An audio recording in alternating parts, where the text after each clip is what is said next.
Hey everyone, welcome back to the Youth Bonds Podcast. I'm Holden. I am Coleman. And today we're going to be talking about the 10-year treasury and the dollar falling. And so, Trump has gone crazy with the tariffs and whatnot. Oh, yeah. Mm-hmm. And, okay, so, I mean, there's a lot that's going through my mind right now, so I apologize. But so whenever like we start a business or whatever, we're like, trying to perform economic calculation to see what are my revenues going to be projected into the future, which are uncertain. So I speculate, and then what are my costs going to be? So in order to take on a project, an entrepreneur needs to expect that the revenues will exceed the revenues will exceed the costs. Okay, total revenue will exceed total or at cost. the very least break even. Yeah. Right. So they perform economic calculation, and that makes it so that they can invest. Whenever we have heightened uncertainty due to tariffs. Oh, yeah. And you don't know what your input costs will be, then it's hard to perform economic calculation, so you're less likely to invest. And that's why Wall Street was baying against the administration as a whole and like the market by like just, I think like an 1,800 point drop. Yeah. Basically. Yeah. Yeah. $1 trillion loss. Yeah. Yeah. Anyway, So in like Econ 101, we say, tariffs. If you put tariffs, what's supposed to happen to the currency? When you put tariffs, what's supposed to happen to the domestic currency? That's a good question. Oh, it's held constant. What does it do to the supply of dollars if we put a tariff worldwide? Okay, wait a minute. Okay, so I think what we do know, we can break this down by like what's the direct effect. Obviously, it affects the price of imported goods. Mm-hmm. But I guess if it affects the price of imported goods, that means it's probably harder to like get the domestic currency. Right. So the domestic currency would become more expensive. Exactly. It would strengthen. Cool. You nailed it. So all else held constant, you implement tariffs. There's less supply of domestic currency overseas because there are less imports. So that makes the currency appreciate. So generally, the dollar would appreciate whenever there's a new tariff implemented. So this time, it's actually going down.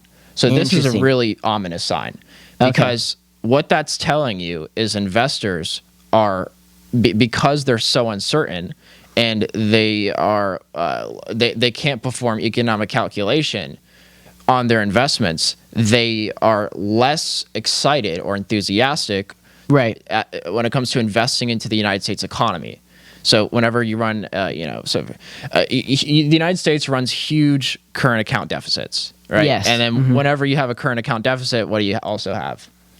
Usually trade deficit. Trade deficit, capital account surplus. Yeah. So, a trade deficit generally means you'll have a capital account surplus. So that means that in order to run your trade deficit, you generally have to have a large amount of investors that or a large amount of people willing to accept your currency. So the dollar is really strong. So a lot of people want to buy the dollar. A lot of people want dollars worldwide. It's much stronger than pretty much every other currency. It's either pegged to the dollar or it's just collapsing next to the dollar.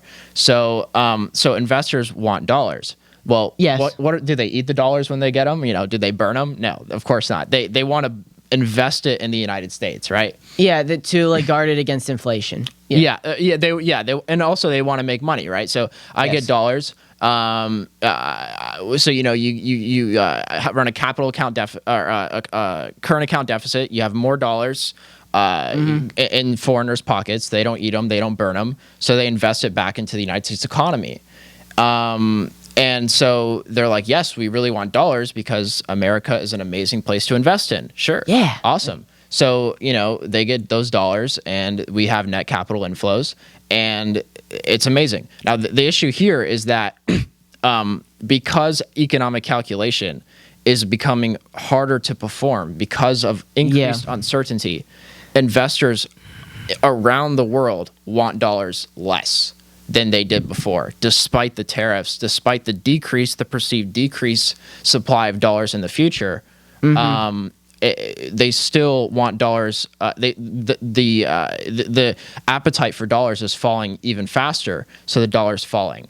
So that's a really dangerous sign of basically where I'm going with that for my clumsy explanation. I see.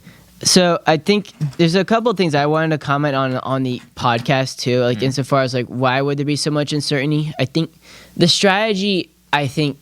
Just trying to study what's going on, and like Scott Bensett, Steve Moran's, Stephen Miller's minds are that I think they're trying to like again bring manufacturing, I guess, back to the United States. So they purposely impose tariff chaos and then like try to like rapidly negotiate deals so that way like you get better trade outcomes later.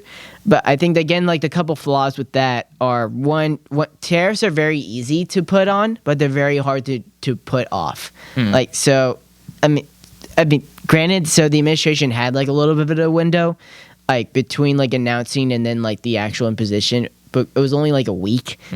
And then like when it's actually announced these tariffs, they show like they advertise like this is what these nations are charging us tariff-wise. That was like the first column they had in the billboards. But in reality, that metric is really just the calculation of what the U.S. would have to impose back in order to meet bilateral trade deficits of zero, which I just think that was a little bit deceptive, like not transparent insofar as like what that was actually meant. Because like any person could like Google and say like, well, wait a minute, China doesn't have a 64% tariff on this. Right. Yeah. And then like the third, I think, but yeah, the problem with like just rapidly negotiating within a short window, you're right, that does create a ton of uncertainty for the investors. And then it's hard to like, and again, I haven't seen any real, maybe this is more of the back end, like in Wall Street, but I don't really know like how these Wall Street gets like constant updates of like every new deal being made, right? Realistically, that's not possible, right? Like just like to be in the, we're talking with El Salvador or Israel or Canada right now, yada, yada, yada, here's what's going on. Like, I don't think Wall Street's like primed in into what's going on negotiation-wise in D.C. So I think that's another level of uncertainty, wouldn't you agree? Yeah, yeah, sure. Okay. Yeah, so what, the 10-year currency, I think you mean, let's see.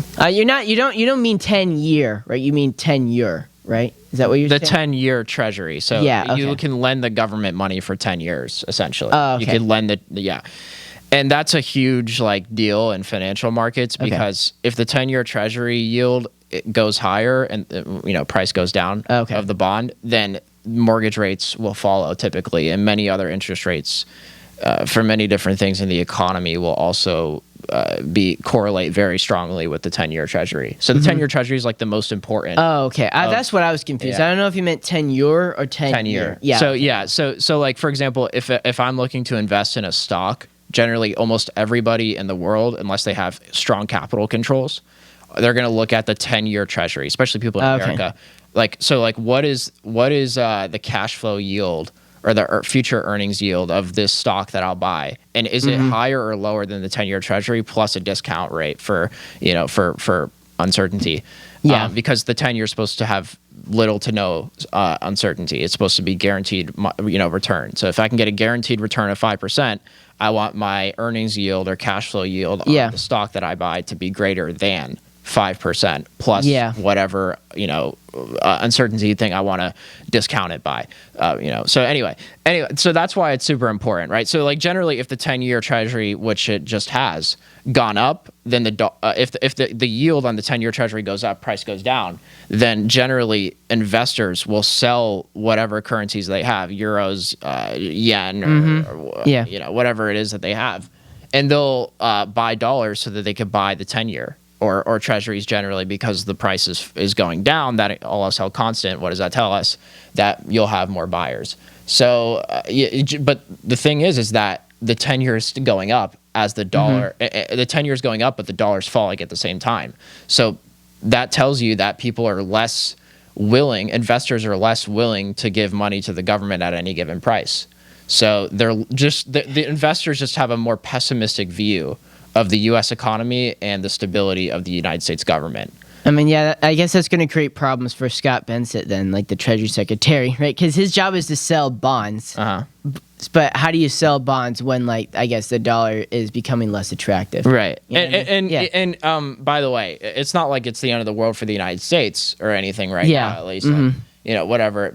The issue, of course, is that if there's a small... So the United States runs a budget deficit over a year north of $2 trillion. Oh, yeah. So if Big time, if there's a slight decrease in demand for treasuries, if the appetite for treasuries declines, then by a relatively small amount, then bond yields will go way up and prices of bonds will collapse, of treasuries will collapse. So that'll make it so that the interest costs on the debt go up, right? Higher interest rates, higher interest costs for the treasury, for the government, will make it so that the government spending will go up because interest costs will go up. So I don't know if you know, but interest costs on the national debt just last year exceeded $1 trillion, and not too long ago, just like a couple years back, it was only $300 billion a year.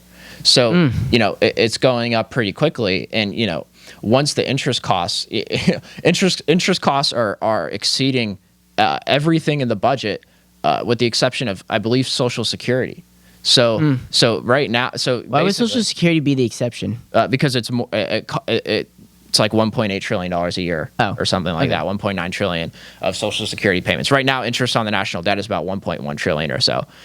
If we have to pay 5% on 40 trillion, that could be really bad. 10%, that could be catastrophic. That's 4 trillion. Yeah, 4 trillion a year. 2 trillion at 5%, 4 trillion at 10%. So or roughly so, it's 37 trillion or whatever. So it'd be like roughly the case, rounding up a little bit. Yeah. But anyway, so it's really important for them to get the bond yields down. Now, if the easiest way to do that, or one of the easiest ways to do that, would be to just cut government spending, because all else held constant, you sell less treasuries onto the market. Yeah, the price will not fall as much as it otherwise would have. So smaller supply of treasuries, all else held constant, higher price and lower interest rates. So like I can only you could only imagine how low interest rates would be, for example, for all these years if the United States wasn't running budget deficits.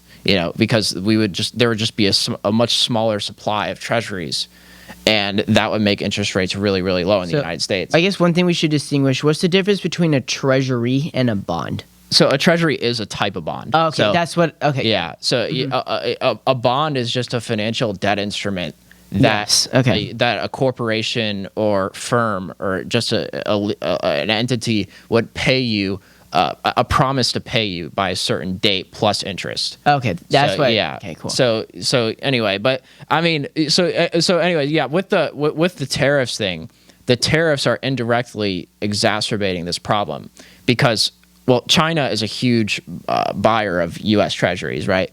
Yeah, yes, sir. They hold a huge amount of U.S. treasuries because they need our consumer market. Yeah, and they also a lot of countries just in general like to hold dollars because what's the alternative? So if I'm China, good point. And they're so for example, if I am China right now holding a large amount of treasuries, relatively speaking, I kind of have leverage over the United States because if I sell my treasuries, the price is going to go down of those bonds and interest rates will go up. And of course, that means higher interest expense for the government, more government spending, right? So if we make China mad, then, then they could easily, and they are dumping treasuries right now, and they can make interest rates go up and that make government spending go up. So as in fiscal 2025, we have record government spending through the first 5 months of any fiscal year so far. So interest costs are already an issue, and China, for example, can make it even worse. Yeah, I think we got that record probably by the continuing resolution in part, right? Yeah. So Biden is actually, I think it's like 3 months, and then 2 months is Trump, by the way. Okay. So it's not all Trump's fault or anything. It's definitely not what I'm saying. Oh, right? Okay, yeah. So the way this calculation is done, it's including some of Biden. Yeah. So it's fiscal year, whatever. So it started in the end of October or That's something. Good to know.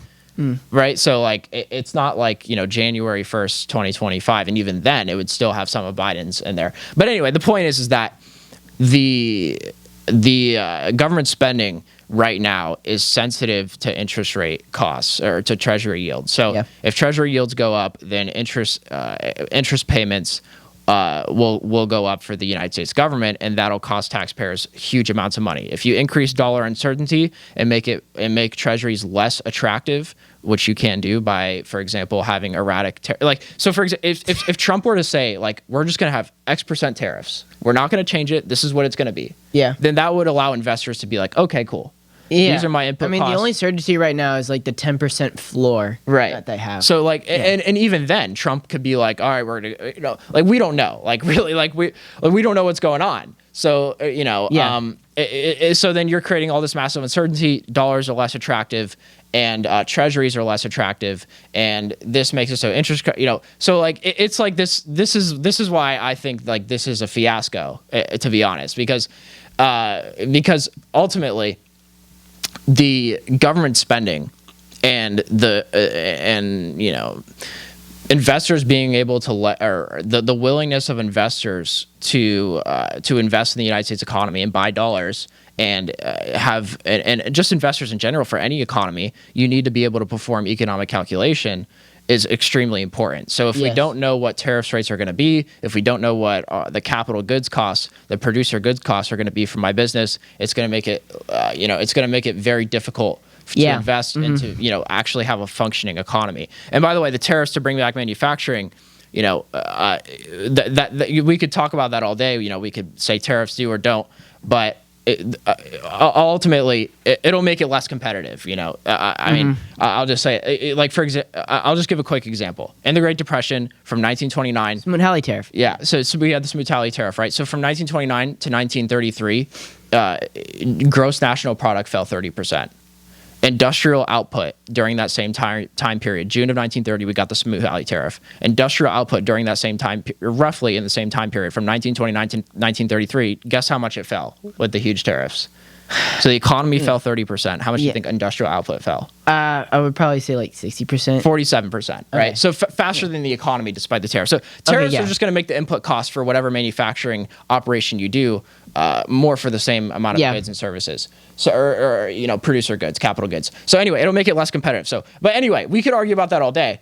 The point is that the tariffs being implemented in the way they are just a fiasco, right? If you're going to do it anyway, you think they're good for the economy, you know, ignore all the economists, whatever, you know, then just pick a rate and stick with it, right? Because if you don't, then it's just going to create massive uncertainty and it'll have all the problems in the economy that I just listed before, plus more. Yeah. I can't get into everything in this episode.